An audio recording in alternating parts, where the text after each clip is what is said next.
बहन जी, मन के लिए जो अवचेतन अवस्था है, हाँ उसके लिए जैसे आपने कहा कि इम्प्रेशन, संस्कार सबका भंडार है वहाँ। हाँ, लेकिन ये भी कहा गया कि ये बहुत ही ग्रहणशील है और आज्ञाकारी है। ये बहुत उपयोगी है। ये ग्रहणशील है, ये आज्ञाकारी भी है और ये उपयोगी भी है। कैसे? एक उदाहरण से समझें। अभी मुझे ये कथा समझना है, कथा को समझने का हम प्रयास कर रहे हैं। तो कथा को समझने के लिए क्या केवल चेतन मन से काम चल सकता है?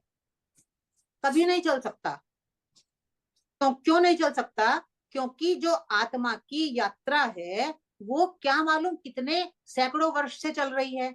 मैं आत्मा हूं, मैं शरीर नहीं हूं, मैं आत्मा की यात्रा हजारों साल से चल रही है।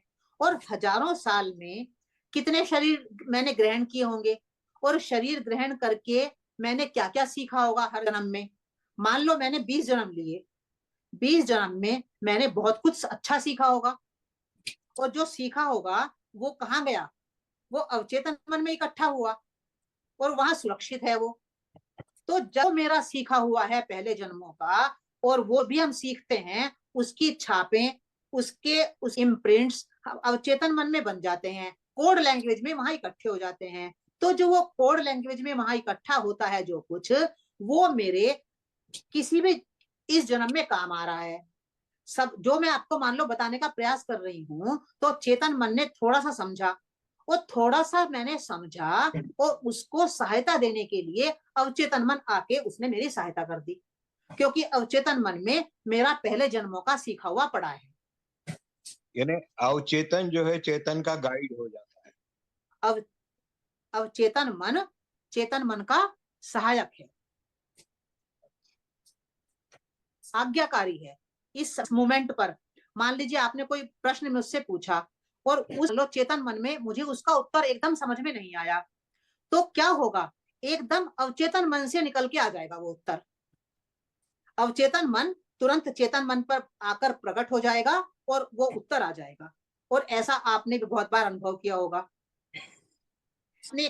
इस शब्द का अर्थ बताओ मुझे।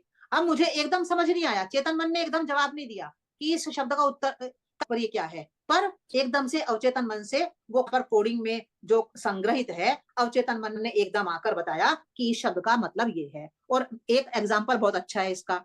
जैसे एक व्यक्ति मुझे रास्ते में मिला और मुझे ध्यान नहीं आ रहा है इसका नाम क्या है, इस व्यक्ति का नाम क्या है मुझे ध्यान में ही नहीं आ रहा है। और मैं उससे 1000 बार मिली हूँ उस व्यक्ति से, पर चेतन मन फेंक नहीं रहा है उनको।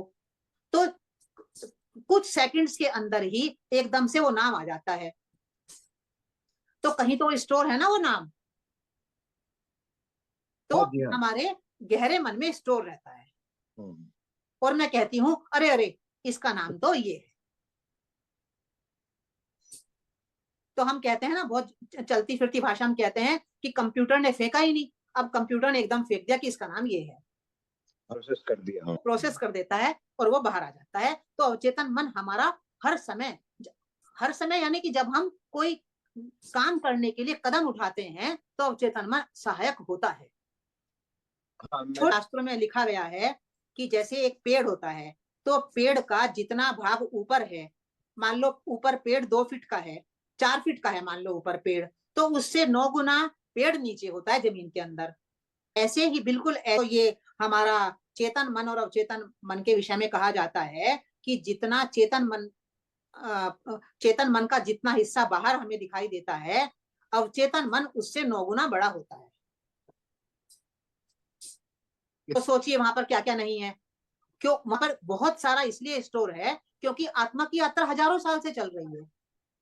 हम आत्मा की यात्रा को देख नहीं पाते ना, हम तो शरीर की यात्रा को ही देखते हैं रोज।